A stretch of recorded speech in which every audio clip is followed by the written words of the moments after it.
day po, teachers! Welcome back po dito sa LearningPal, kung saan po tayo nag-share ng latest DepEd news and updates and free learning resources. So ito na nga po, ating pag-uusapan po natin ngayon ay ang latest update ng ating performance-based bonus 2023 at kung tayo ba ay eligible na. So check po natin ang website po ng DAP or ang Development Academy of the Philippines dahil sila po nangangasiwa ng mga performance-based monitoring ng mga different government agencies. So, check po natin yung kanilang list of non-compliant national government agencies to agency accountability requirements for fiscal year 2023 PBB. Okay? So, dito po sa kanilang list, pag nilakyan po natin, so nakalagay po dito yung mga different agencies sa kaliwa at ang kanilang deficiency kung ano po mga requirements para sa kanilang PBB 2023. So, meron po diyang Department of Agriculture, Department of Agrarian Reform. So, yan po.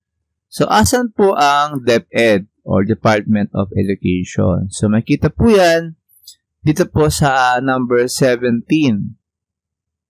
So, ito po, lakihan po natin. Department of Education. Number 17 po, Department of Education. Ang kulang pa pong requirements ay PhilJEPS posting, Fiscal Year 2023 APP non-CSC, and Conduct of Fiscal Year 2024 Early Procurement Activities. So, meron pa pong kulang ang ating DepEd Office para po tayo makapag-avail ng ating Performance-Based Bonus 2023. So, marami na rin pong mga agencies ang meron na pong passing scorecard na iniintay po natin para malaman po natin kung ang ating pong agency ay eligible po for PBB 2023. So, kung matatandaan po natin, last year, ang ating pong scorecard nung ating fiscal year 2022 performance-based bonus, makita po natin na tayo po ay nag-qualified for PBB with 48.75% of our monthly basic salary or kalahati, kulang-kulang kalahati po na ating salary. So, makita rin po dito kung saan po tayo hindi maganda yung ating result na ating scorecard. So, ito po yun, performance result, and dun po sa citizen client satisfaction results. Meron po tayong score na 2, 5, 5, and 3. At bawat score po yan, 2 points, 5 points, and 3 points, meron pong equivalent na number of points.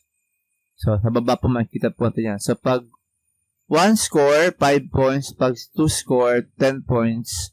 Pag 3, 15 points. Pag 5, 25 points. So, pag inad po yan, ang score po natin ay 75 points last year. Tapos, 75 points last year, ang sabi po dito, sa guidelines po ng PBB, ang 75 points ay, ito po, ang makukuha po ay 48.75% of our monthly basic salary. Kaya, kulang-kulang kalahati po no yung ating na ating sahod yung nakuha po natin last year. So, hopefully po this year mas mataas pa po no sa 75 points. Maliban sa mag-qualified po tayo, we're hoping and praying na higher po yung ating points na makuha para let's say maka 85 points po tayo, ibig sabihin po nun ay 55.25% na ating monthly basic salary. Ibig sabihin, more than half of our monthly basic salary yung pwede po natin makuha.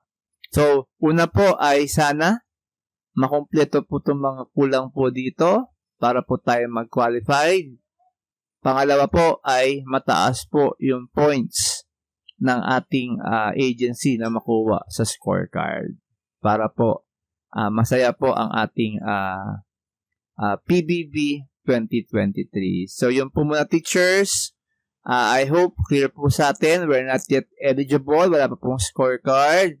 Pero we're hoping and praying that konti na lang po yung requirements na kailangan na tayo mag-qualify at sana mataas po yung points na makuha natin. So, please subscribe po for more DepEd news and updates para updated po tayo sa ating performance-based bonus. And also, marami po tayong i-share ng mga learning materials. So, yun lang po at maraming salamat.